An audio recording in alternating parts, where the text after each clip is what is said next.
Voici toute la Seconde Guerre mondiale, telle que l'Amérique l'a vécue. Il ne s'agit pas d'un tour des cartes européennes, mais des choix américains. Des choix. En 1933, Adolf Hitler devient chancelier de l'Allemagne. Tandis que l'Allemagne se réarmait grâce à une comptabilité astucieuse et des budgets occultes, la plupart des Américains étaient occupés à gérer les conséquences de la Grande Dépression. Ils appelaient cela une tempête européenne. Ils restaient à l'écart, mais la tempête continuait de dériver vers l'ouest. En 1939, la Blitzkrieg écrase la Pologne, et en 1940, la France tombe en 6 semaines. La nouvelle parvient sur les côtes américaines. Washington commence à opérer un virage. D'abord le cash and carry, puis les destroyers contre des bases, ensuite le pré-buy. Des pas discrets vers le rôle d'arsenal de la démocratie. Le 7 décembre 1941. Un dimanche matin, Pearl Harbor est attaqué d'un seul coup. L'isolationnisme prend fin. L'Amérique déclare une guerre sur 2 océans.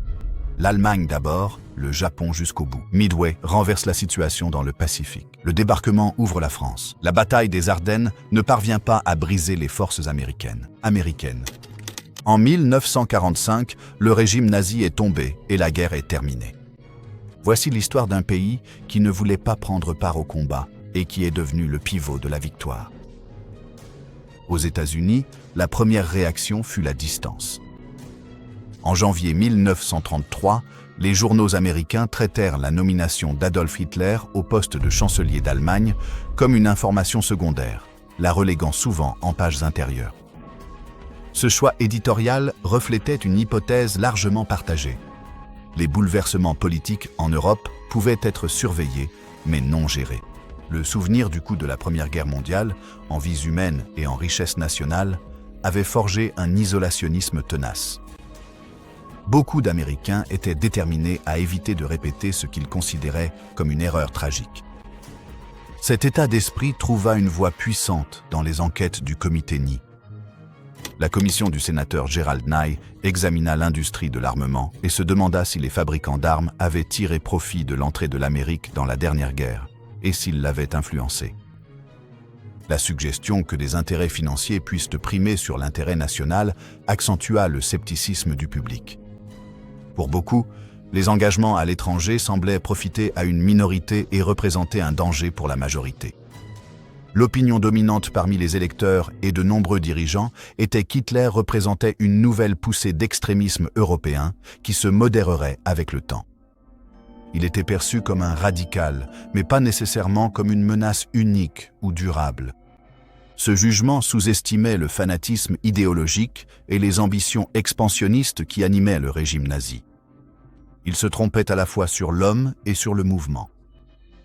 Les rapports des diplomates en Allemagne décrivaient la consolidation du pouvoir, la répression de l'opposition politique, les premières persécutions contre les Juifs et une rhétorique agressive. Pourtant, ces avertissements se heurtaient à l'état d'esprit national et n'influençaient pas le débat public. La machine du contrôle démocratique fonctionnait avec des informations incomplètes et une politique prudente. La Grande Dépression dominait la vie quotidienne. Le chômage restait élevé. Des millions de personnes étaient encore sans emploi. Au fil de la décennie, la précarité économique était omniprésente. Les programmes de relance exigeaient toute l'attention et les ressources des familles cherchant à obtenir un salaire, et les événements en Europe semblaient abstraits. Le regard du pays était fixé sur les files d'attente pour le pain et les faillites bancaires, pas sur l'ascension d'un dirigeant étranger. Le président Franklin D. Roosevelt comprenait les risques posés par le Japon, l'Italie et l'Allemagne, mais la perspective était étroite. Le sentiment isolationniste au Congrès était fort et organisé. Travaillant dans ses limites, il a donné la priorité à la reprise intérieure et a accepté des lois visant à maintenir les États-Unis à l'écart des conflits étrangers. Les lois de neutralité ont codifié la volonté d'éviter toute implication et ont limité les réponses rapides aux menaces extérieures. Ces forces se renforçaient mutuellement. Un public marqué par le traumatisme de la guerre précédente, un Congrès déterminé à se protéger des crises étrangères et une urgence économique qui exigeait toutes les ressources disponibles. Ensemble, ils ont produit une posture nationale de vigilance sans préparation. On supposait que les tempêtes à l'étranger perdraient de leur intensité avant d'atteindre les côtes américaines. Mais la tempête a gagné en force. Des rapports faisant état de mouvements agressifs à l'étranger parvenaient au compte-gouttes à Washington et étaient évalués dans un climat de prudence intérieure. La distance semblait offrir une sécurité. Ce n'était pas le cas. Alors que l'Amérique se concentrait sur la reprise et la retenue, les événements en Europe suivaient leur propre calendrier, selon leur propre logique. Hors de vue, de nouvelles méthodes et de nouveaux financements allaient bouleverser l'équilibre des pouvoirs. Le développement suivant ne s'est pas annoncé par des discours ou des défilés. Il se trouvait dans les livres de comptes et les contrats, et il a grandi discrètement. Tandis que l'Amérique restait concentrée sur sa reprise intérieure, l'Allemagne a mis au point un mécanisme sophistiqué pour reconstruire secrètement sa puissance militaire. Ce système reposait sur les billets MEFO, une forme de lettre de change nommée d'après la Metallurgische Forschungsgesellschaft, une société écran créée à cet effet. Ces billets fonctionnaient comme des instruments de crédit d'État, émis aux fabricants d'armes tels que Krupp et Rheinmetall, en paiement de matériel militaire. Les entreprises pouvaient conserver les billets jusqu'à leur échéance ou les vendre à d'autres banques allemandes, qui les réescomptaient auprès de la Reichsbank. C'était un circuit contrôlé de crédit qui finançait le réarmement sans apparaître dans le budget national officiel. Le traité de Versailles avait imposé de sévères restrictions aux dépenses et aux capacités militaires de l'Allemagne. Le système des billets MEFO avait été conçu pour contourner ces limites. En gardant d'énormes dépenses pour les chars, les avions et l'artillerie hors des comptes publics, le régime nazi pouvait afficher une discipline budgétaire tout en construisant une machine de guerre moderne. L'ampleur était considérable et soutenue. Au milieu des années 1930, les billets MEFO finançaient une part importante des dépenses de réarmement, s'élevant à des milliards de Reichsmarks. Cette tromperie constituait l'épine dorsale économique des ambitions militaires d'Hitler, permettant un rythme d'expansion improbable avec une comptabilité transparente. Ce n'était pas de l'improvisation, c'était une politique. Publiquement, le régime mettait en avant des projets, comme pour signaler la reprise. En interne, Hjalmar Schacht, président de la Reichsbank et ministre de l'économie, coordonnait une structure parallèle de crédits et de contrats. Son montage financier a créé une économie parallèle dédiée à la préparation de la guerre. L'hypothèse était claire. Les billets seraient remboursés une fois que les objectifs stratégiques auraient permis d'obtenir les ressources nécessaires pour les payer. C'était un pari sur la conquête. La mécanique était simple et implacable. Les effets MEFO différaient les paiements en espèces, repoussaient les dettes dans le temps et concentraient les capacités dans l'industrie lourde. Ils masquaient également les pressions inflationnistes qui auraient révélé l'ampleur du réarmement. Les fournisseurs recevaient du papier fiable. Les banques recevaient des actifs réescomptables. La Reichsbank assurait la garantie de dernier recours. L'État fusionnait la planification, les budgets et l'industrie en un seul circuit. Les observateurs étrangers n'en voyaient que des fragments. Des usines, des commandes croissantes d'aluminium et de carburant synthétique, un secteur aéronautique relancé, mais ils ne pouvaient pas expliquer aisément comment ces expansions évitaient une tension budgétaire évidente. Sans visibilité sur la boucle du crédit, les éléments ne s'assemblaient pas en un tableau complet. À la fin des années 1930, les conséquences étaient visibles sur les terrains de parade et les aérodromes. L'armée dépassa largement le plafond de 100 000 hommes imposé par Versailles et se mobilisa pour devenir une force comptant dans les... La Luftwaffe passa de l'entraînement clandestin à une force aérienne crédible. La doctrine évolua en même temps que le matériel. Des tactiques rapides de combat interarmes promettaient un choc opérationnel. Les bases étaient posées pour l'agression, et non simplement la dissuasion. Le système des bons MEFO reste une étude de cas en matière de finances militarisées. Il dissimulait les intentions derrière des formalités administratives routinières et retardait les réactions extérieures. La communauté internationale hésitait, mesurait et débattait, tandis que l'Allemagne accélérait. L'avance ainsi obtenue modifia le calendrier et les conditions de la confrontation à venir. De l'autre côté de l'Atlantique, ces évolutions se heurtaient à un cadre juridique conçu pour éviter toute implication à l'étranger. Les États-Unis allaient manifester leur prudence, non seulement dans leur rhétorique, mais aussi dans la loi. Le Congrès allait inscrire dans la loi l'état d'esprit de distance. Les lois sur la neutralité devinrent l'instrument de cette politique. Elles étaient conçues pour tenir les États-Unis à l'écart de la prochaine guerre européenne. Le Congrès répondit à la montée des tensions en inscrivant l'isolationnisme américain dans la loi. La loi sur la neutralité de 1935 s'imposa comme l'incarnation législative de la volonté du pays d'éviter les conflits étrangers. Elle institua un embargo obligatoire sur les armes à destination de toutes les nations belligérantes dès qu'un état de guerre était déclaré. Elle avertissait les citoyens américains que voyager à bord de navires de nations en guerre se faisait à leur propre risque. Une réponse directe aux incidents qui avaient entraîné les États-Unis dans la Première Guerre mondiale. La législation reflétait la conviction largement répandue que la non-intervention stricte était la meilleure garantie de la sécurité nationale. Le président Franklin D. Roosevelt signa la loi, mais son approbation s'accompagna de réserves personnelles. Il comprenait qu'un embargo généralisé ne faisait pas la distinction entre les agresseurs et leurs victimes. Cette approche universelle supposait une équivalence morale dans chaque conflit, ce qui préoccupait l'administration. Roosevelt comprenait la nécessité politique de cette loi, compte tenu du puissant sentiment isolationniste au Congrès, mais il craignait que sa rigidité ne paralyse la diplomatie américaine en cas de crise. Il commença à chercher des moyens d'aider les nations qui résistaient à l'agression sans violer ouvertement la lettre de la loi. Les limites de ce cadre devinrent évidentes lors de la guerre italo-éthiopienne, lorsque l'Italie, sous Benito Mussolini, envahit l'Éthiopie en octobre 1935. La loi fut invoquée. Les États-Unis étaient légalement interdits de vendre des armes à l'Éthiopie, une nation tentant de se défendre contre une armée européenne moderne. Les appels de l'Éthiopie à l'aide suscitèrent de la sympathie, mais aucun secours à Washington, car la loi ne permettait aucune flexibilité. Cet épisode montra comment la législation sur la neutralité pouvait involontairement favoriser un agresseur disposant d'une capacité militaro-industrielle supérieure. L'Italie disposait de nombreuses armes et d'une grande capacité de production. L'Éthiopie, elle, n'en avait pas.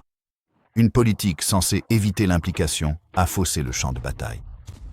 Le Congrès renforça cette position avec la loi sur la neutralité de 1936, qui renouvela les dispositions de 1935, et ajouta une interdiction des prêts ou crédits aux belligérants.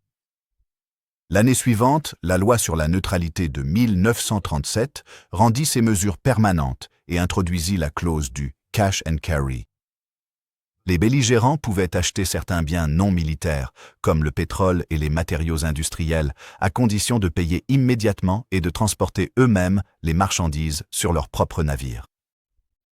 Le « cash and carry » était un compromis délicat. Il visait à stimuler l'économie américaine par le commerce tout en maintenant les navires et marins américains hors des zones de danger. Il visait à maintenir les navires et marins américains hors des zones de danger. En pratique, cela favorisait la Grande-Bretagne et la France, car elles contrôlaient les principales routes maritimes et possédaient des flottes marchandes. C'était une brèche, petite mais significative, dans le mur de la neutralité absolue, reflétant l'effort persistant de Roosevelt pour trouver des moyens légaux d'apporter un soutien limité. L'administration le présentait comme un instrument de paix. Les isolationnistes y voyaient une pente glissante vers l'implication. La tension entre la neutralité légale et la responsabilité morale est devenue un thème central de la politique étrangère américaine à la fin des années 1930. Cela a forcé une réévaluation des lois. Ce qui était censé empêcher l'enchevêtrement apparaissait de plus en plus comme un obstacle à la préservation de tout semblant d'ordre international. Roosevelt respectait la lettre de la loi en public tout en testant les limites dans la pratique.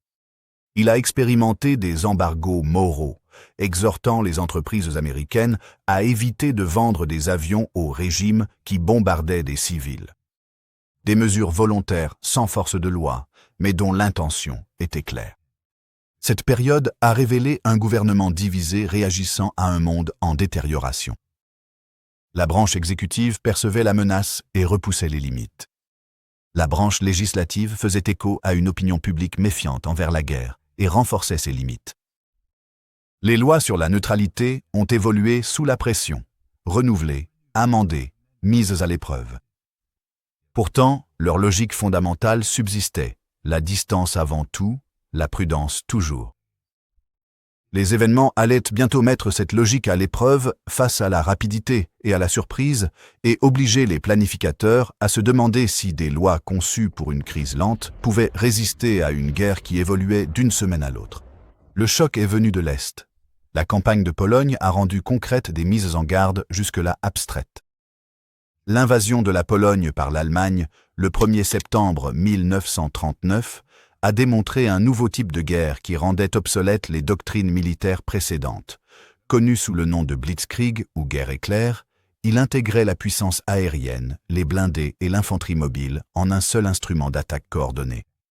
Les bombardiers en piqué Stuka frappèrent les centres de communication et les nœuds ferroviaires pour paralyser la riposte et semer la panique avant l'avancée.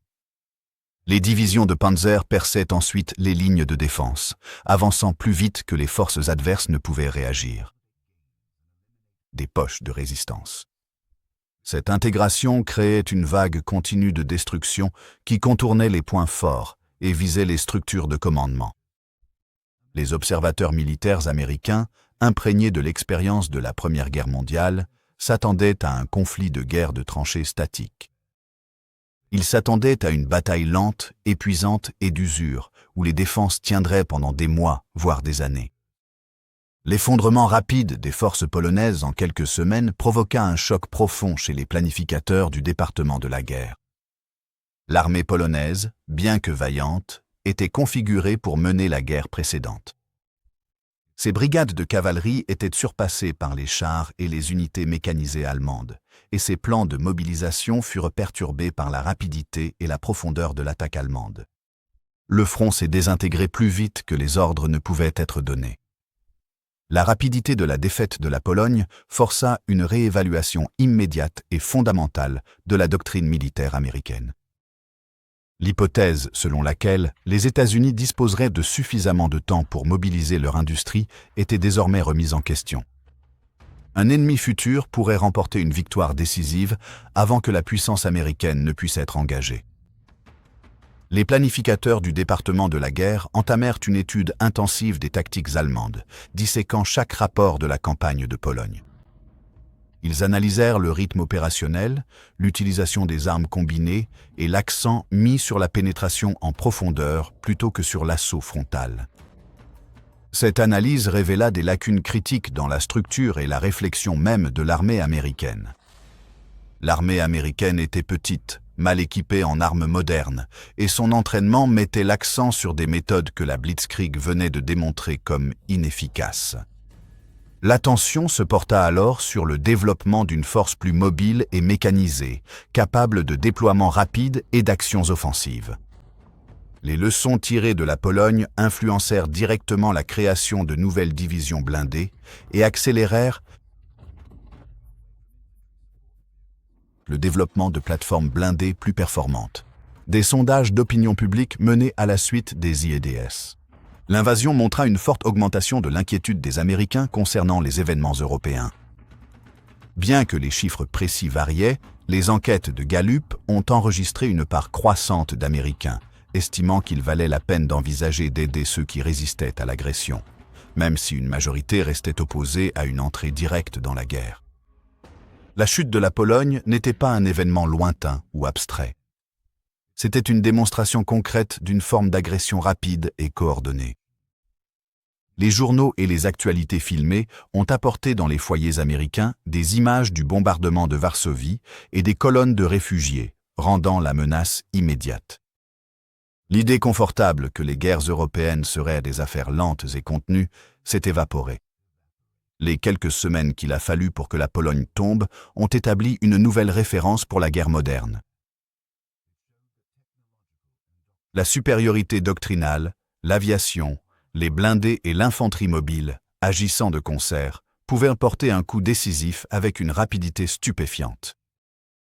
Cette prise de conscience commença à fissurer le mur de l'isolationnisme américain. Le débat ne portait plus uniquement sur la question d'éviter la guerre, mais sur la manière de se préparer à un conflit qui pourrait survenir sans avertissement. Puis le front s'est tué à l'ouest. À l'approche de l'hiver, les observateurs se demandaient si le rythme allait ralentir ou si le prochain coup serait porté ailleurs. La période qui a suivi l'invasion de la Pologne est devenue connue sous le nom de drôle de guerre. De septembre 1939 à avril 1940, le front occidental a connu peu d'actions militaires significatives. Ce long répit a renforcé les arguments des isolationnistes américains. Ils prenaient les lignes silencieuses comme preuve que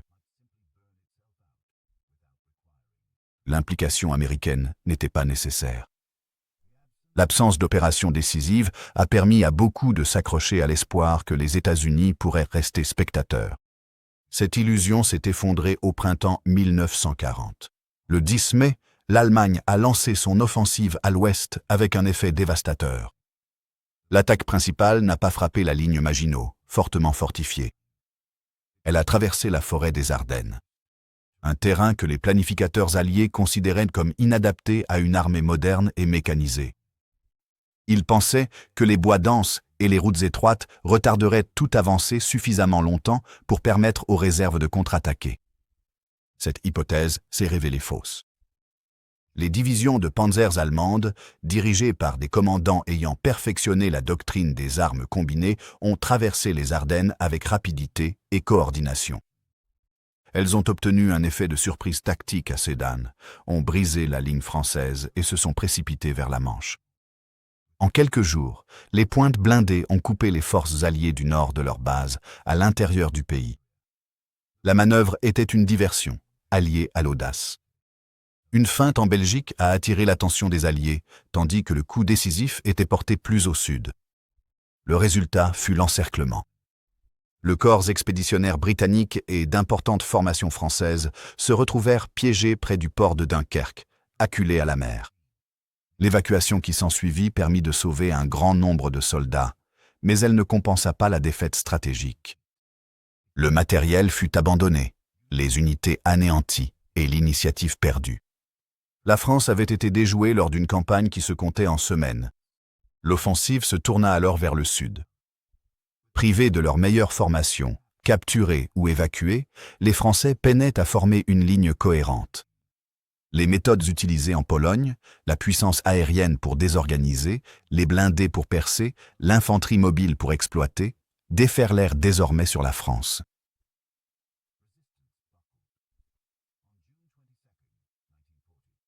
La résistance céda. La France signa un armistice avec l'Allemagne. L'armée, longtemps considérée comme la plus puissante d'Europe, avait été contrainte de céder. Les journaux américains affichaient des gros titres en une. Les actualités montraient des colonnes allemandes sur les Champs-Élysées. L'Atlantique ne semblait plus être une garantie. La chute de la France provoqua un choc dans la politique et l'opinion publique américaine. Les sondages enregistrèrent un changement. Bien que la plupart des Américains s'opposaient encore à une entrée directe dans la guerre, le soutien augmentait en faveur de mesures pour aider les nations qui résistaient à l'agression. Le débat s'est cristallisé autour d'un fait simple. La guerre moderne pouvait bouleverser l'équilibre des puissances avant que les démocraties lointaines ne puissent se mobiliser. Cette défaite a modifié les calculs stratégiques à Washington. Si l'Allemagne pouvait démanteler un grand État européen avec une telle rapidité, elle pouvait alors consolider son contrôle sur les ressources et l'industrie du continent. Cette perspective représentait un défi à long terme pour la sécurité américaine. La question n'était plus de savoir si les événements atteindraient l'hémisphère occidental, mais comment orienter les politiques avant qu'ils ne le fassent. Pour la première fois, beaucoup envisageaient que les États-Unis puissent faire face simultanément à une Europe hostile et à un Japon agressif. La confiance que la France et ses alliés absorberaient le choc s'était évaporée. Le calendrier avait son importance. La distance aussi, et celle-ci avait diminué. Mais dans l'esprit américain, la complaisance fit place à l'urgence, et à mesure qu'un allié tombait, les projecteurs se tournaient vers la dernière grande démocratie européenne, encore en lutte. Avec la défaite de la France, la Grande-Bretagne devint la dernière grande démocratie européenne à résister activement à Hitler. Le haut commandement allemand anticipait une conclusion rapide. Leur plan, l'opération CLEV, nécessitait la supériorité aérienne. La bataille d'Angleterre commença en juillet 1940, alors que la Luftwaffe tentait de détruire la Royal Air Force.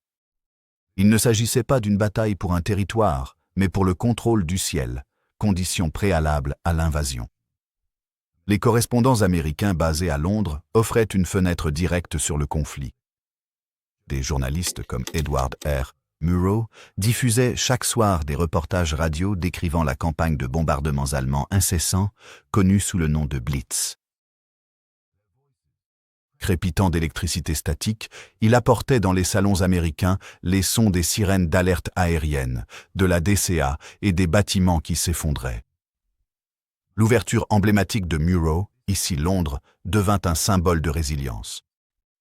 Ces récits de première main transformèrent la guerre, qui n'était jusque-là qu'une succession de gros titres, en un drame humain. Les auditeurs percevaient l'épuisement et la défiance dans la voix des reporters, créant un lien émotionnel avec le peuple britannique. Leur détresse.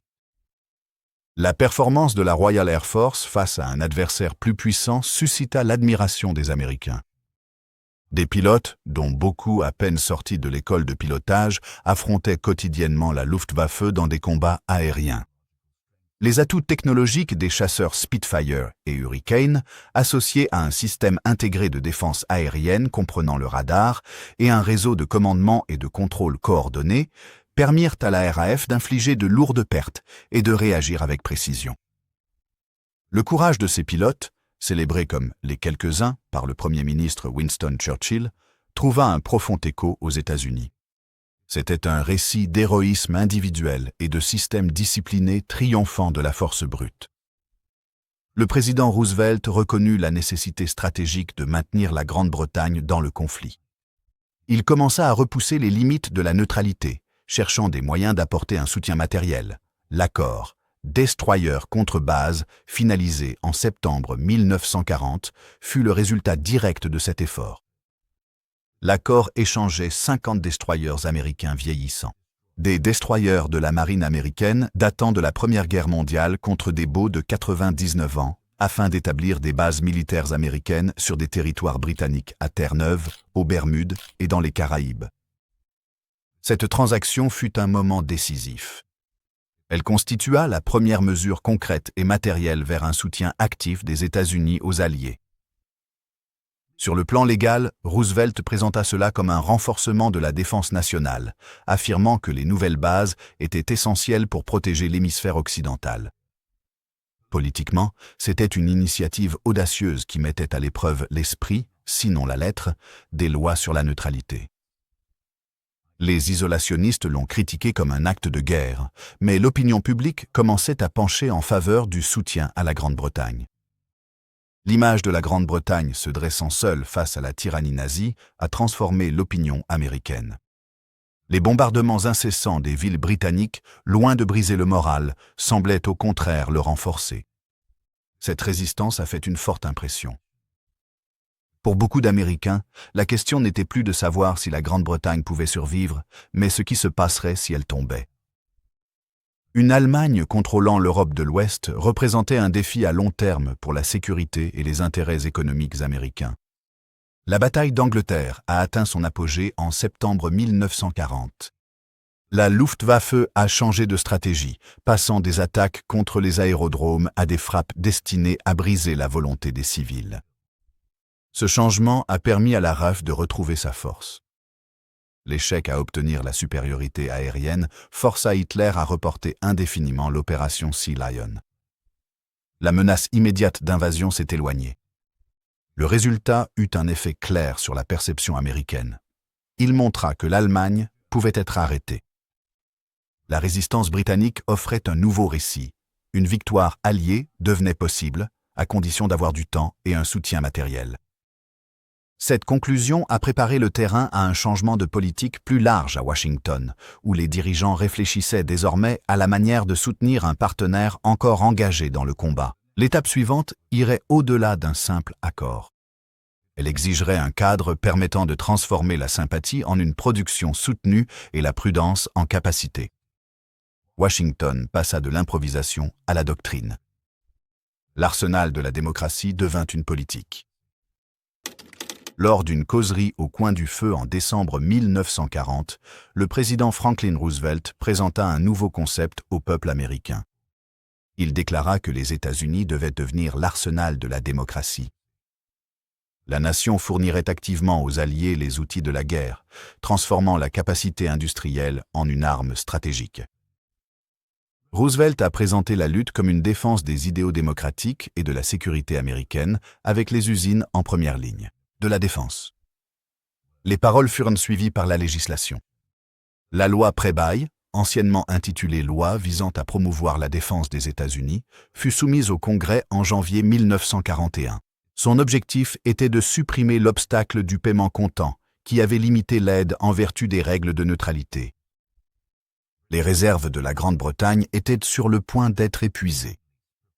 Le programme Prebail proposait que les États-Unis fournissent une aide à tout pays dont la défense était jugée vitale pour la sécurité américaine par le président. Le débat autour du Prebail devint la principale bataille politique du début de l'année 1941. Les isolationnistes menèrent une opposition farouche. Le sénateur Burton Wheeler dénonça la proposition comme une extension imprudente du pouvoir exécutif et avertit qu'elle entraînerait le pays vers la guerre. Le comité America First, avec des figures comme Charles Lindbergh, affirmait que la loi représentait un chèque en blanc pour un engagement sans limite et ouvrait la voie à l'envoi de soldats américains à l'étranger. Il mettait en garde contre la pression financière et l'abandon des promesses de ne pas s'impliquer dans des guerres étrangères. Les partisans, menés par Roosevelt et le secrétaire à la guerre Henry Stimson, soutenaient qu'aider ceux qui combattaient déjà l'Axe était le moyen le plus efficace de limiter les pertes américaines. Il présentait le programme Prebail comme un instrument d'autodéfense nationale. L'analogie de Roosevelt était simple. Si la maison de votre voisin est en feu, vous lui prêtez un tuyau d'arrosage pour empêcher les flammes d'atteindre la vôtre. Une Grande-Bretagne capable de se battre constituait une barrière qui protégeait les États-Unis. Alors même que le Congrès débattait, l'industrie commençait à s'activer. Les grandes entreprises se préparaient à réaménager leurs chaînes de montage pour des contrats militaires, anticipant la demande. Les usines automobiles prévoyaient la production de chars. De nouvelles installations, comme l'arsenal de chars de Détroit, furent organisées. Les chantiers navals s'agrandirent pour la construction de cargos et de navires de guerre. D'autres fabricants passèrent des biens de consommation aux composants de précision. Cette vaste reconversion serait étudiée en profondeur plus tard, mais sa direction était claire. La planification, les contrats et la capacité s'alignaient sur la politique. Le Prebail fut adopté en mars 1941, après 2 mois de débats houleux. Les votes reflétaient une nation divisée, mais accordèrent au président une large autorité pour envoyer des armes, de la nourriture et du matériel aux pays jugés essentiels à la défense des États-Unis. L'allocation initiale atteignit plusieurs milliards de dollars. Les expéditions commencèrent à s'organiser. Avions, fusils, camions, denrées alimentaires et matières premières. Les décisions prises sur le papier se transformaient en approvisionnement matériel. L'adoption de la loi marqua un engagement décisif. Les États-Unis n'avaient pas déclaré la guerre, mais ils avaient choisi d'utiliser leur économie comme instrument stratégique contre l'Axe. L'expression « arsenal de la démocratie » passait de la rhétorique au principe d'action. Les contrats reliaient la chaîne de montage à la ligne de front. La machinerie était immense et de plus en plus coordonnée. La politique exigeait aussi de la main-d'œuvre. La production industrielle n'aurait que peu de valeur sans des forces entraînées pour utiliser, escorter et finalement combattre avec ce que ces usines produisaient. Alors que le matériel était expédié vers l'extérieur, les planificateurs devaient s'atteler à la tâche intérieure de constituer une armée et de préparer une marine et une force aérienne pour ce qui pourrait arriver ensuite. Tout en engageant la puissance industrielle du pays auprès de ses alliés grâce au Prebail, l'administration Roosevelt entreprit simultanément l'immense tâche de préparer ses propres forces armées à un conflit potentiel. Cette approche à double voie reflétait un calcul politique soigneux, soutenir ceux qui combattaient déjà tout en constituant une force américaine crédible. L'élément central de cet effort de préparation fut la loi sur la formation et le service sélectif de 1940.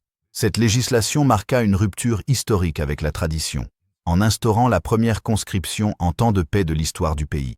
La loi exigeait que les hommes âgés de 21 à 35 ans s'inscrivent auprès des bureaux locaux de recrutement. Les personnes sélectionnées devaient effectuer 12 mois de formation, avec une limite légale stipulant que leur service serait confiné à l'hémisphère occidental. La justification publique était la préparation défensive, une mesure nécessaire pour protéger les Amériques. Le processus d'enregistrement fut une entreprise logistique massive, impliquant des milliers de bureaux locaux tenus par des bénévoles. Cela a amené la réalité de la guerre lointaine directement dans chaque communauté américaine. L'impact sur la taille de l'armée américaine fut immédiat et spectaculaire. À la fin de 1940, l'armée comptait moins de 200 000 hommes, une force modeste selon les standards mondiaux. En moins d'un an après la mise en œuvre de la conscription, ce nombre dépassait largement le million.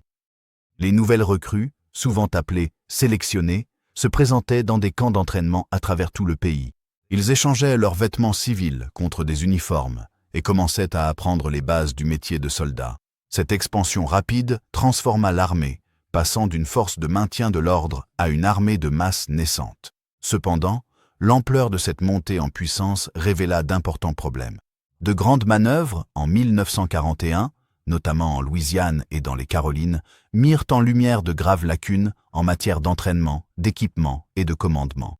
Les manœuvres de Louisiane, impliquant des centaines de milliers d'hommes, étaient conçues pour tester la préparation dans des conditions de terrain. Les résultats furent préoccupants. Des unités se perdaient, les communications s'effondraient, et les batailles simulées tournaient souvent à la confusion. Les exercices mirent en évidence un manque d'expérience critique chez les officiers et une pénurie d'armes modernes, en particulier de chars et de canons anti-chars. L'armée était plus grande, mais restait inexpérimentée et inégalement équipée. Le président Roosevelt traversa cette période avec prudence. Il ménageait publiquement la rhétorique de la préparation tout en répétant que ces mesures étaient purement défensives. Il assurait au peuple américain que l'objectif était de dissuader toute agression et qu'ils s'engageaient à ne pas envoyer leurs fils combattre à l'étranger. Cet exercice d'équilibre était nécessaire pour maintenir le soutien du public et du Congrès à la conscription et à l'expansion militaire en cours. Aller trop loin par rapport à l'opinion publique risquait de provoquer un retour de bâton politique qui aurait pu paralyser l'ensemble de l'effort. La fragilité de ce consensus devint évidente à l'été 1941. La période initiale d'1 an de service pour les premiers appelés arrivait à expiration. Avec la détérioration de la situation internationale, le département de la guerre soutenait que démobiliser cette force nouvellement entraînée serait imprudent. L'administration a demandé au Congrès de prolonger la durée du service. Le débat fut intense et chargé d'émotions. Les isolationnistes soutenaient que prolonger la conscription revenait à trahir une promesse faite aux soldats et à leurs familles. Ils ont présenté cela comme une trahison et un pas vers la guerre. La Chambre des représentants a adopté la prolongation à une très faible majorité. Le fait que la poursuite de la montée en puissance militaire ait dépendu de quelques voix seulement montrait à quel point la nation restait divisée, même après la chute de la France et la bataille d'Angleterre. Le débat a mis à nu la tension entre l'évaluation de la menace par le pouvoir exécutif et le sentiment isolationniste qui dominait encore au Congrès et dans une partie de l'opinion publique. La nation construisait une armée avec à la fois urgence et réticence. Les camps d'entraînement se remplissaient, la doctrine évoluait et la courbe d'apprentissage restait abrupte. Au-delà des terrains d'exercice et des manœuvres, une autre épreuve attendait, là où la politique rencontrait le risque, loin des camps, sur l'océan ouvert. Le flux des fournitures du programme Pré-Bail à travers l'Atlantique a créé un nouveau front. Les sous-marins allemands, opérant en meute, prenaient pour cible les convois transportant des chars, des avions et des matières premières fabriquées aux États-Unis à destination de la Grande-Bretagne. La bataille de l'Atlantique est devenue une lutte logistique pour maintenir les voies maritimes ouvertes. En réponse, la marine américaine a commencé à escorter ces convois sur une partie de la traversée de l'océan. Les destroyers américains escortaient les navires marchands jusqu'à un point de rendez-vous désigné au milieu de l'océan, où des escorteurs britanniques et canadiens prenaient le relais pour la dernière étape, la plus dangereuse. Cette politique poussait la définition de la neutralité à ses limites.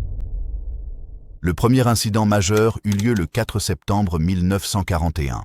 Le destroyer américain USS Greer, en route vers l'Islande, reçut un rapport d'un avion de patrouille britannique signalant la présence d'un sous-marin allemand immergé devant lui. Le Greer commença à suivre l'U-652 et transmit sa position à l'avion britannique qui largua des charges de profondeur. Le sous-marin, pensant être attaqué de façon coordonnée, tira une torpille sur le navire américain. Le Greer évita la torpille et riposta avec des charges de profondeur. Les deux camps utilisèrent des armes anti-sous-marines. Aucun des deux ne toucha sa cible. Le président Roosevelt s'adressa à la nation au sujet du Greer. Il qualifia l'action du sous-marin de piraterie, une attaque délibérée contre un navire de guerre américain en haute mer. Il n'insista pas sur le fait que le Greer avait suivi le sous-marin et aidé les avions britanniques pendant des heures. Dans sa présentation, il s'agissait d'une agression non provoquée. Il utilisa l'incident pour annoncer une nouvelle directive, un ordre de tirer à vue pour les forces navales et aériennes américaines opérant dans les eaux qu'il jugeait essentielles à la défense de l'hémisphère occidental. Les forces américaines étaient désormais autorisées à attaquer les navires de guerre de l'Axe rencontrés dans ces zones élargies. L'escalade s'ensuivit. Le 17 octobre, le destroyer USS Kearney porta assistance à un convoi attaqué près de l'Islande. Un sous-marin réussit à franchir la protection et toucha le Kearney avec une torpille sur tribord. L'explosion déchira la salle des machines, tuant 11 marins américains et en blessant de nombreux autres. L'équipage maintint le navire à flot et le ramena au port. Il s'agissait des premiers morts américains au combat de la Seconde Guerre mondiale, bien que la nation fût encore techniquement en paix. 2 semaines plus tard, l'USS Reuben James fut perdu. Le 31 octobre, alors qu'il escortait un convoi à l'ouest de l'Islande, une torpille fit exploser sa soute avant. Le destroyer se brisa en deux et coula en quelques minutes. Sur environ 160 personnes à bord, seulement 45 survécurent. La mort de 115 marins eut un profond retentissement dans la marine et auprès du public. Le Reuben James fut le premier navire de la marine américaine coulé par l'ennemi durant le conflit. Une réalité indéniable s'imposa. Des marins américains mouraient au combat contre l'Allemagne. La frontière entre neutralité et belligérance se brouillait dans un langage juridique qui ne correspondait pas à la réalité en mer. Pour les équipages de destroyers dans l'Atlantique Nord, les ordres et les rapports de contact définissaient une véritable guerre de tir. Les isolationnistes au Congrès et le comité America First dénonçaient la politique d'escorte comme provocatrice. Ils soutenaient qu'en protégeant les convois britanniques, les États-Unis s'exposaient à des attaques et se rapprochèrent d'une guerre formelle. Ils prenaient l'exemple du Greer pour montrer que les navires américains n'étaient pas de simples victimes passives, mais des participants actifs. Le débat se réduisit à des détails opérationnels, aux zones de patrouille, aux règles d'engagement et à l'autorité du président pour élargir les deux. À la fin de 1941, la flotte de l'Atlantique menait une campagne de facto, tandis que le pays s'accrochait à une fiction juridique. L'aide matérielle affluait, les armes faisaient feu et les pertes s'accumulaient. La machine était déjà en marche. Ce qui restait, c'était la barrière politique intérieure et la question de savoir si elle tiendrait une fois que les événements dépasseraient le langage de la neutralité. À l'intérieur du pays, un obstacle continuait de dicter les décisions. La dernière barrière était politique, non militaire. À la fin de 1941, les États-Unis étaient engagés dans un conflit sans déclaration officielle. La production industrielle était envoyée en Grande-Bretagne et après juin, à l'Union soviétique via le pré-bail. La marine menait une campagne non déclarée contre les U-boots allemands dans l'Atlantique Nord. Pourtant, l'opinion publique restait divisée. Une minorité significative et bruyante, organisée sous des bannières comme l'America First Committee, continuait de s'opposer à toute intervention. Ils pensaient que la nation pouvait et devait rester à l'écart de la guerre européenne. Le président Franklin Roosevelt était conscient de cette réalité. Il estimait qu'un engagement national total, une unité d'objectifs, nécessiterait probablement une attaque directe et incontestable contre le territoire américain ou ses intérêts vitaux. Cette attaque eut lieu le matin du 7 décembre 1941. Une force opérationnelle de porte-avions japonais lança une attaque surprise contre la flotte américaine du Pacifique à Pearl Harbor, à Hawaï. Le plan était méthodique et l'exécution dévastatrice. En 2 vagues, les avions japonais ciblèrent les cuirassés, les aérodromes et les installations de soutien. L'effet de surprise fut total. L'attaque fit 2403 morts américains et 178 blessés. La rangée des cuirassés fut anéantie. L'USS Arizona explosa et coula, emportant avec lui 1177 marins. L'USS Oklahoma chavira. La ligne de bataille de la flotte fut paralysée. L'ambiguïté disparut avec la fumée. Le coup de surprise, porté un dimanche tranquille alors que les diplomates japonais étaient encore réunis à Washington, déclencha une vague d'unité nationale. La question passa instantanément de « faut-il se battre ?» à « comment gagner ?» Un sentiment de trahison, celui d'une diplomatie utilisée comme couverture, alimenta une exigence de représailles et de clarté dans les objectifs. En ce jour, le 7 décembre 1941, la transformation politique suivit immédiatement. Les organisations isolationnistes, qui avaient autrefois de nombreux partisans, virent leur influence se dissoudre. En moins d'une semaine, le comité America First se dissout. Son porte-parole le plus visible, Charles Lindbergh, déclara son soutien à l'effort de guerre. Un mouvement qui plaidait pour la distance ne pouvait survivre à une attaque directe sur le territoire américain. Le Congrès refléta cette nouvelle unité. Le 8 décembre 1941, le président Roosevelt s'adressa à une session conjointe et qualifia le 7 décembre de date qui restera marquée par l'infamie. Il demanda une déclaration de guerre contre le Japon. La réponse fut écrasante. Le Sénat vota à 82 voix contre 0. La Chambre des représentants vota à 388 voix contre 1. La seule voix dissidente fut celle de la représentante Janet Rankin du Montana, une pacifiste convaincue qui s'était également opposée à l'entrée dans la Première Guerre mondiale. Les votes montraient que la barrière avait été franchie. Les événements élargirent la guerre en quelques jours. Le 11 décembre, Adolf Hitler déclara la guerre aux États-Unis, s'alignant officiellement avec le Japon dans le cadre du pacte tripartite. Cette décision levait un dilemme stratégique pour Washington. Elle permettait un engagement direct dans une guerre sur deux fronts contre l'Empire japonais et l'Allemagne nazie, sans nécessité de manœuvres juridiques supplémentaires. Pearl Harbor a bouleversé plus que la politique. Cela a changé les certitudes. La protection autrefois attribuée aux deux océans s'est révélée être une illusion à l'ère de l'aviation embarquée et des frappes à longue portée. Le conflit n'était plus un simple reportage lointain. C'était une attaque directe sur le sol américain. Le choc a galvanisé les ressources industrielles, militaires et humaines de la nation en un seul effort. Le débat a laissé place à la mobilisation. La planification, les budgets et la production allaient désormais s'aligner sur un mode de fonctionnement en temps de guerre. La phase suivante passerait des décisions à la production, les usines, chantiers navals et laboratoires s'adaptant à une vitesse sans précédent pour répondre aux exigences d'une guerre mondiale. La mobilisation de la nation a commencé par une gestion coordonnée des ressources, de la main-d'œuvre et du temps. Les décisions sont devenues des calendriers. Les priorités sont devenues des quotas. L'attaque de Pearl Harbor a déclenché une transformation économique rapide et globale. La machine industrielle du pays, déjà lancée grâce au programme Pré-Buy, s'est alors accélérée. Les usines qui produisaient des biens de consommation ont été reconverties pour la production militaire sous la nouvelle direction fédérale, telle que le War Production Board. La production économique s'est concentrée sur un seul objectif, la victoire. L'ampleur de l'effort avait peu de précédents. L'Allemagne, le Japon et l'Union soviétique avaient orienté leurs économies vers la guerre plus tôt. Mais l'effort américain s'appuyait sur d'immenses ressources naturelles, une base industrielle intacte et une main-d'œuvre nombreuse. Cette combinaison a produit un afflux de matériel qui a modifié l'équilibre stratégique. Cette affirmation n'était pas une vantardise. C'était la capacité rencontrant la coordination.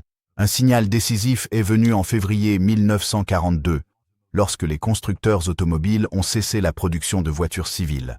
Le dernier modèle de voiture de tourisme est sorti de la chaîne pour toute la durée du conflit. Les usines qui fabriquaient des Chevrolet et des Ford ont été réaménagées pour produire des chars, des moteurs d'avion et des véhicules militaires. L'usine Willow Run de la Ford Motor Company s'est concentrée sur les bombardiers B-24 Liberator, avec pour objectif d'en produire environ un par heure à mesure que les processus se perfectionnaient. La conversion fut inégale, mais l'élan s'est renforcé. La construction navale constitua un autre pilier. Les chantiers des deux côtes fonctionnaient jour et nuit. Le Liberty Ship standardisé, préfabriqué et assemblé avec des techniques rationalisées, est devenu la bête de somme. Les chantiers de Kaiser à Richmond, en Californie, ont réduit de façon spectaculaire le temps de construction, passant de plusieurs mois à quelques semaines. Ces navires ont maintenu les lignes d'approvisionnement en vie à travers l'Atlantique et le Pacifique. La production aéronautique a mis à l'épreuve les limites de la planification et du rendement. En 1944, la production atteignit des sommets inégalés par aucune autre nation impliquée dans le conflit. Des entreprises comme Boeing, Lockheed et North American Aviation produisirent des dizaines de milliers de bombardiers, de chasseurs et d'avions de transport. La production soutenait aussi bien les forces américaines que les alliés. La puissance aérienne, alimentée par ce flux, a permis de soutenir les campagnes en Europe et dans le Pacifique. Parallèlement à cette expansion visible, une entreprise secrète s'est développée. Le projet Manhattan employa plus de 100 000 travailleurs et finalement environ 130 000 sur différents sites, dont Oak Ridge, Hanford et Los Alamos. L'effort coûta environ 2 milliards de dollars. Il exigeait une compartimentation stricte, une science à l'échelle industrielle et une rapidité inhabituelle. La plupart des travailleurs ignoraient l'utilisation finale des pièces qu'ils produisaient. Il s'agissait d'une mobilisation visant une seule arme. Les besoins de la guerre ont transformé la vie quotidienne. Le gouvernement a instauré le rationnement de l'essence, des pneus, du sucre, du café, de la viande et des chaussures. Des carnets de coupons régulaient la consommation afin de préserver les ressources et de contenir l'inflation. Les collectes de matériaux et les jardins de la victoire sont devenus courants. L'objectif était à la fois pratique, acheminer d'abord les matériaux vers le front, et civique, donner au foyer un rôle défini dans l'effort national. Cette mobilisation a changé la stratégie. L'abondance de matériel a permis des opérations soutenues, des remplacements et des réserves. Alors que l'Axe misait sur un avantage tactique initial et des séries de production limitées, les États-Unis privilégiaient la standardisation, la logistique et le volume. La machine était immense et de plus en plus intégrée à la planification alliée. L'histoire industrielle s'entremêlait directement avec l'histoire humaine. À mesure que les chaînes de production se stabilisaient et que les convois avançaient, de nouvelles unités se formaient, s'entraînaient et embarquaient. Le chapitre suivant ne se déroulait plus dans les salles de réunion ou les chantiers navals, mais parmi les hommes qui portaient ces résultats sur le terrain. À hauteur d'homme, la guerre avait une toute autre apparence. Le point de vue des soldats commençait par l'arrivée, l'adaptation et des leçons difficiles. Les premières troupes de combat américaines sont arrivées en Grande-Bretagne en janvier 1942. Ces soldats, faisant partie de ce que l'on appelait l'invasion amicale, étaient jeunes, inexpérimentés et en grande partie non éprouvés. Ils débarquaient dans une nation en guerre depuis plus de 2 ans. La Grande-Bretagne qu'ils découvraient portait les marques des rideaux de blackout, du rationnement alimentaire et des cicatrices physiques du Blitz.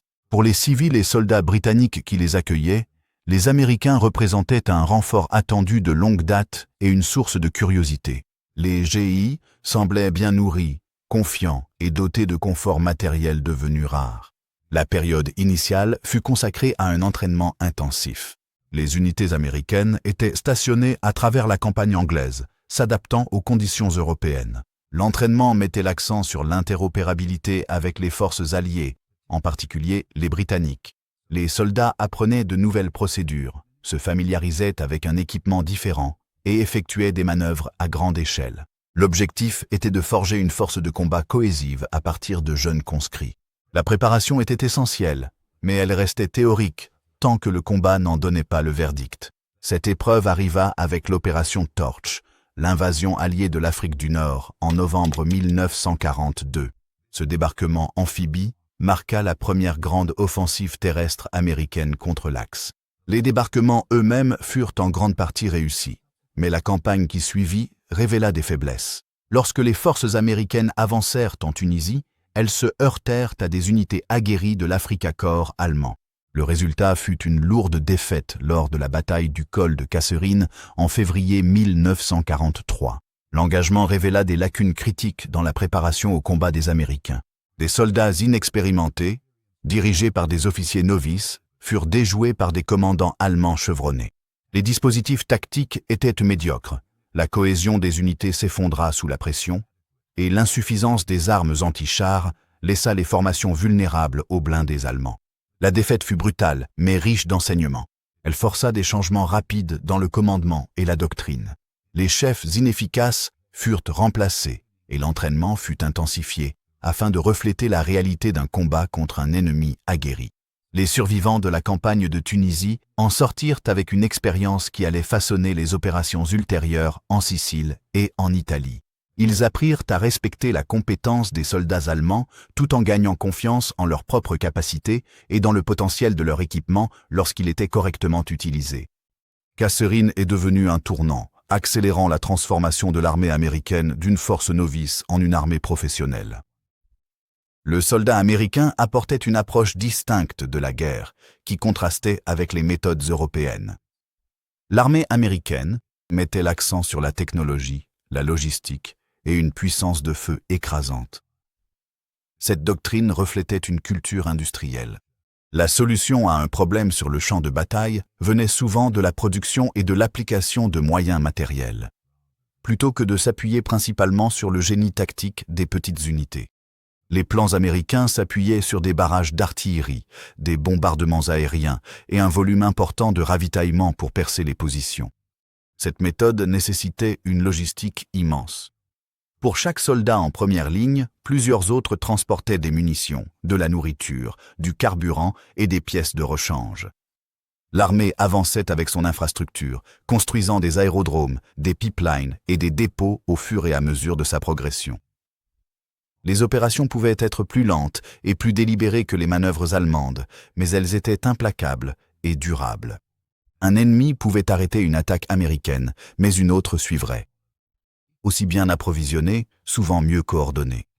Au fur et à mesure que la guerre avançait, cette combinaison de main-d'œuvre et de méthodes industrielles devenait plus efficace. Lors des avancées sur un large front qui suivirent, la méthode de guerre américaine éroda la capacité de la Wehrmacht à se rétablir. La capacité à remplacer rapidement les pertes en hommes et en matériel devint un avantage stratégique. Le point de vue des soldats passa de la confusion des premiers engagements à une confiance disciplinée et méthodique. Ce qui changea au front reflétait le bouleversement à l'arrière. L'échelle, la coordination et l'apprentissage convergèrent. Dès 1943, ces forces convergentes commencèrent à influencer le cours plus large du conflit. L'élan passa de la survie à une pression coordonnée. Le retournement de la situation fut un processus mesuré dans les usines, les chantiers navals et le poids des opérations combinées. En 1943, l'équilibre pencha en faveur des Alliés, non pas grâce à une seule victoire, mais par l'application soutenue de la force industrielle et militaire. L'endurance soviétique sur le front de l'Est, la persévérance britannique en Méditerranée et dans les airs, et les ressources américaines se sont fondues en un étau stratégique contre les puissances de l'Axe. Elles faisaient face à des adversaires capables de remplacer leurs pertes plus vite qu'ils ne pouvaient les infliger. L'engagement américain transforma une coalition sous pression en un partenariat offensif. En Europe, l'empreinte américaine la plus visible fut la campagne de bombardement stratégique. Les United States Army Air Forces menèrent des bombardements de précision en plein jour contre des cibles industrielles clés, usines de roulement à billes, raffineries de pétrole, usines d'avions. Tandis que la RAF frappait de nuit, les équipages s'enfonçaient profondément dans l'espace aérien défendu. Les pertes étaient lourdes, causées par les interceptions de chasseurs et la DCA, mais la campagne força l'Allemagne à détourner des canons, des avions, du carburant et des pilotes expérimentés des armées de campagne vers la défense du territoire. Les perturbations industrielles accentuaient ces effets. Les opérations terrestres accentuaient encore cette pression. En Italie, l'invasion alliée ouvrit un nouveau front qui attira des divisions allemandes vers le sud, alors même que le front de l'Est consommait hommes et matériel. La logistique, les ports, les dépôts ferroviaires devinrent des cibles aussi importantes que les chars. La machine de guerre allemande commença à s'enrayer sous la pression constante. Dans le Pacifique, la logistique dictait la stratégie. Les États-Unis menèrent une avancée à deux branches. L'amiral Chester Nimitz dirigea l'offensive du Pacifique central, Gilberts, Marshalls, Marianne, soutenu par des groupes de porte-avions rapides et une flotte amphibie en expansion. Le général Douglas MacArthur progressa le long de la côte nord de la Nouvelle-Guinée vers les Philippines, utilisant des bases en seaux de puce pour couper les lignes d'approvisionnement japonaises. Les chantiers navals produisaient des porte-avions, des destroyers, des sous-marins et des péniches de débarquement à un rythme qui permettait d'approvisionner les deux offensives. Les pertes japonaises en navires, avions et équipages aériens qualifiés ne pouvaient être remplacées et le périmètre défensif se rétracta. La guerre des porte-avions amplifia ce changement. Des groupes aériens lancés depuis des ponts mobiles frappaient des aérodromes, des navires et des infrastructures à des milliers de kilomètres du continent américain. Les sous-marins, approvisionnés et coordonnés grâce à un réseau de bases en expansion, ciblaient la marine marchande et les routes pétrolières, resserrant un blocus qui affamait l'industrie japonaise en carburant et en matières premières. Le point culminant de la concentration alliée à l'ouest fut atteint avec le débarquement du 6 juin 1944. L'opération Overlord fut la plus grande invasion amphibie de l'histoire. Plus de 5000 navires composaient l'armada. Des milliers d'avions assuraient la supériorité aérienne et attaquaient les défenses. Des mois de préparation dans les ports britanniques ont créé un pont logistique qui a permis de débarquer hommes, véhicules, munitions et carburant plus rapidement que les réserves allemandes ne pouvaient être acheminées vers le front. Les débarquements furent coûteux, mais l'ampleur de l'opération fit en sorte que les revers locaux n'arrêtèrent pas l'avancée générale. Une fois à terre, l'afflux de matériel fit toute la différence. Soutenir une guerre mondiale sur deux fronts a défini la contribution américaine. Selon la politique Europe d'abord, le théâtre européen recevait la priorité. Mais la flotte du Pacifique s'est développée pour devenir la force navale la plus puissante de l'époque. Aucun autre belligérant n'était capable de soutenir deux vastes campagnes en même temps. Cette capacité a transformé la planification opérationnelle, passant de ce qui était possible à ce qui pouvait être soutenu en continu. Elle a démontré que la guerre moderne se déciderait par la capacité à projeter et à maintenir la puissance au-delà des océans. La victoire alliée reposait sur plus que la seule performance sur le champ de bataille. L'Union soviétique a supporté le plus lourd des combats contre la Wehrmacht. Mais les camions, la nourriture et les avions américains ont permis aux offensives de l'armée rouge d'avancer plus vite et plus loin. La Grande-Bretagne fournissait des bases, des convois et son expérience, tandis que la production américaine remplissait les arsenaux. Des économies bombardées, bloquées et dépassées ne pouvaient pas suivre le rythme. Le retournement de situation fut un processus, non une date précise, une pression soutenue et coordonnée qui a laissé l'axe sans possibilité de se relever. Cette pression tirait sa force d'une société américaine réorganisée pour la guerre, où les horaires de travail, les pénuries et de nouveaux rôles redéfinissaient la vie quotidienne.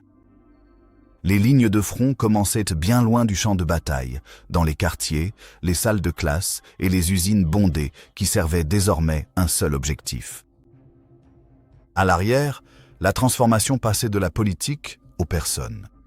La transformation de l'arrière s'est déroulée dans les usines, les rues et les salons, alors que la guerre bouleversait la vie de tous les jours.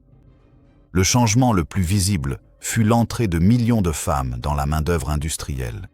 Avec les hommes enrôlés dans l'armée, les usines de défense faisaient face à une grave pénurie de main-d'œuvre. Les femmes ont répondu à l'appel. Elles ont occupé des postes de soudeuses, de riveteuses et de machinistes dans les usines d'avions et les chantiers navals. L'image de Rosie la riveteuse, promue par le gouvernement, avec son bras fléchi et son expression déterminée, est devenue un symbole puissant de ce changement. Cette mobilisation a remis en question les rôles traditionnels des genres et a donné aux femmes un nouveau sentiment d'indépendance économique, même si beaucoup ont été poussés à quitter leur emploi au retour des anciens combattants. Une seconde grande migration a transformé le paysage démographique du pays. Les Afro-Américains ont quitté le sud rural pour s'installer dans les villes industrielles du nord et de l'ouest à la recherche d'emplois dans la défense. Ce mouvement a accéléré des tendances amorcées pendant la Première Guerre mondiale, mais à une échelle bien plus grande. Les usines de Detroit, Chicago et Los Angeles offraient des salaires plus élevés et la possibilité d'échapper au sud ségrégationniste de Jim Crow. Cette migration a intensifié les tensions raciales dans des villes surpeuplées, menant à des affrontements violents comme l'émeute raciale de Détroit en 1943. La guerre a créé de nouvelles opportunités tout en révélant des fractures sociales profondément enracinées. Le gouvernement fédéral a géré l'économie intérieure avec un niveau de contrôle sans précédent.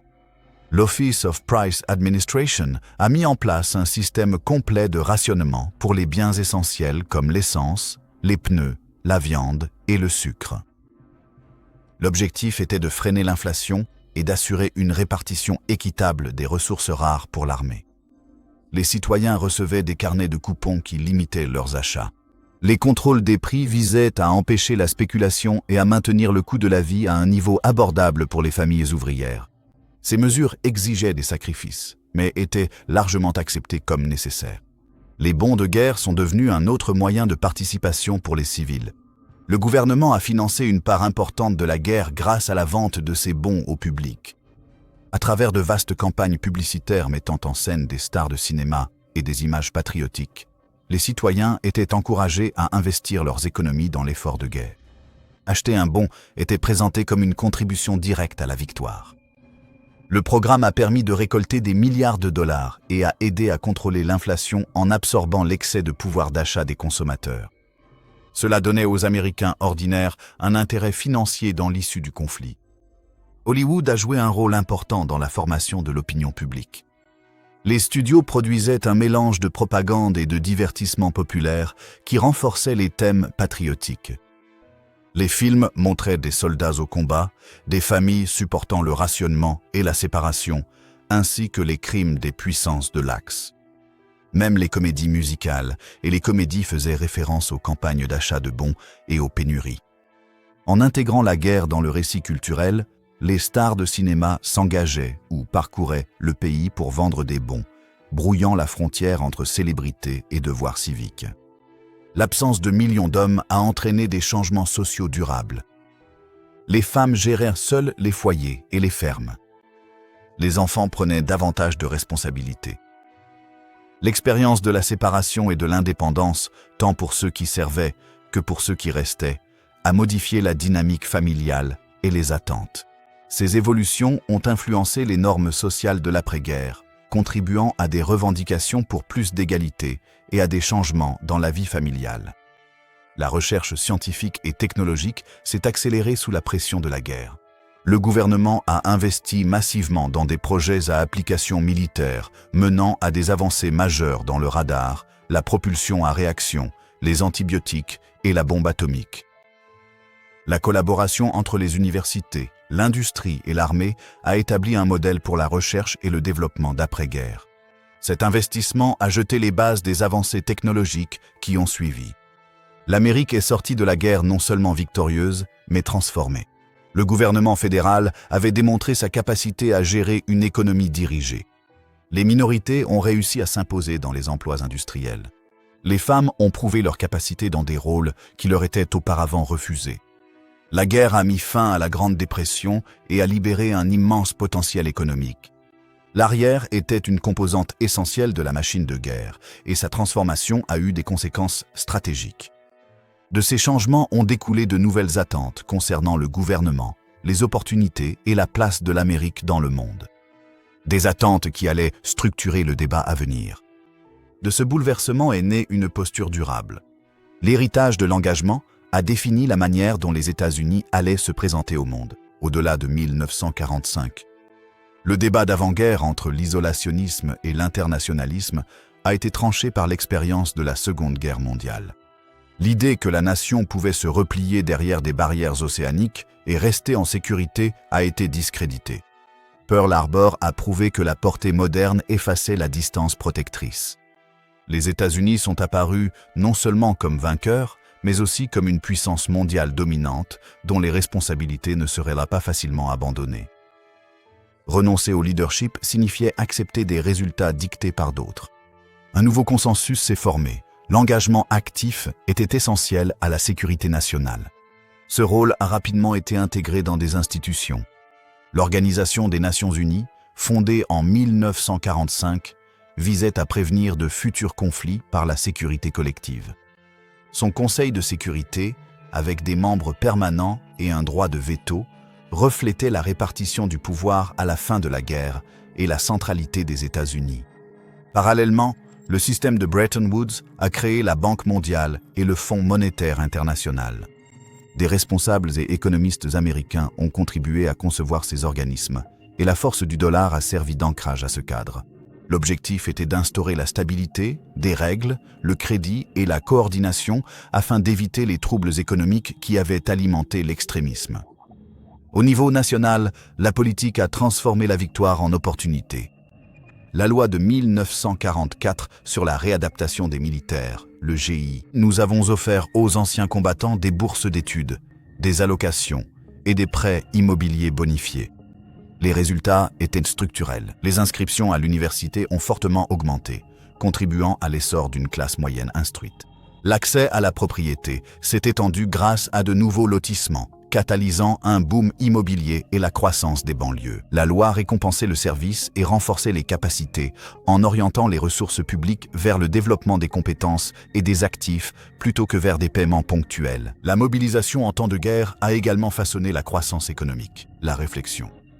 La coordination des ressources, des contrats et des priorités par le War Production Board a démontré qu'une planification à grande échelle pouvait produire des résultats que les seuls marchés n'auraient pas permis d'atteindre dans des conditions extrêmes. Cette leçon a nourri les débats politiques de l'après-guerre. Cela n'a pas créé une économie dirigée, mais cela a normalisé le leadership fédéral dans les infrastructures, la recherche et les industries stratégiques. La génération qui a combattu a apporté un cadre moral dans la vie publique. Pour beaucoup, la guerre était une lutte nécessaire contre la tyrannie. Cette conviction a sous-tendu la politique du début de la guerre froide, la stratégie de l'endiguement, les alliances et la croyance que l'engagement américain pouvait dissuader l'agression et soutenir le redressement des sociétés libres. Les dirigeants ayant connu la mobilisation et la guerre de coalition avaient tendance à considérer les alliances comme des multiplicateurs de force et les engagements internationaux comme des instruments de sécurité, non de charité. Un schéma reconnaissable, une réticence initiale, pouvait céder la place à une mobilisation rapide lorsque les intérêts fondamentaux étaient menacés, comme on l'a vu plus tard en Corée et comme cela a été débattu au Vietnam. La guerre a mis en évidence les capacités américaines, industrielles, logistiques et organisationnelles, mais a également révélé les limites et les coûts des engagements mondiaux prolongés. La rapidité de production et de déploiement a créé des attentes en matière d'action décisive qui n'ont pas toujours été satisfaites dans les conflits politiques complexes. Des tensions persistaient entre l'intérêt national et la responsabilité internationale. L'ONU et les accords de Bretton Woods représentaient un ordre fondé sur des règles. Pourtant, les décisions américaines étaient filtrées à travers des calculs stratégiques. Le multilatéralisme et l'action unilatérale coexistaient, les administrations pesant les alliances, les bases juridiques et les calendriers opérationnels face aux menaces perçues. La Seconde Guerre mondiale a défini l'architecture de la politique d'après-guerre. L'OTAN a officialisé une garantie de sécurité transatlantique. La préparation militaire permanente et la collecte mondiale de renseignements sont devenus la norme. Le rôle de la présidence dans les affaires étrangères s'est élargi, s'appuyant sur des précédents établis pendant la guerre. L'isolationnisme, en tant que position de gouvernance, a pris fin. Un leadership mondial soutenu, bien que débattu, a commencé. Les structures mises en place à cette époque guident encore aujourd'hui les engagements et les limites américaines. Le passage de la prudence à l'engagement révèle une trajectoire plus vaste. Cela montre comment la perception du danger, l'organisation des ressources et l'usage de la puissance ont convergé vers une position durable. De cette trajectoire, il reste une dernière perspective. Comment le passage de la distance au leadership a redéfini l'ordre international et les modalités de la puissance américaine. Ce qui perdure, c'est le schéma révélé par les choix, les capacités et les coûts. Conclusion. Le parcours américain, de l'isolationnisme au leadership mondial, a transformé l'ordre international. Ce changement n'a pas commencé avec Pearl Harbor, mais avec la reconnaissance progressive d'une menace systémique, perceptible à travers des financements occultes et l'effondrement de la démocratie européenne. Une fois mobilisée, la machine démocratique a produit non seulement des armes, mais aussi un cadre de sécurité et de reconstruction qui a remodelé le monde d'après-guerre. Notre mission est d'examiner ces tournants avec précision et rigueur, et de mettre en lumière les systèmes qui les sous-tendent. Si cette histoire vous a touché, interpellé ou aidé à voir la Seconde Guerre mondiale sous un autre angle, ce serait un honneur de vous compter parmi notre communauté grandissante. S'abonner n'est pas qu'un simple clic. C'est une façon de soutenir des récits plus puissants, des voix oubliées et davantage de vérités issues du passé. Alors, si vous pensez que ces histoires comptent, cliquez sur le bouton d'abonnement et continuons à construire ce voyage ensemble. Et n'oubliez pas de laisser un commentaire. Nous lisons chacun d'entre eux et adorons découvrir vos avis. Jusqu'à la prochaine fois, continuez d'explorer l'histoire avec Epic War. Continuez à poser des questions. Continuez à chercher la vérité.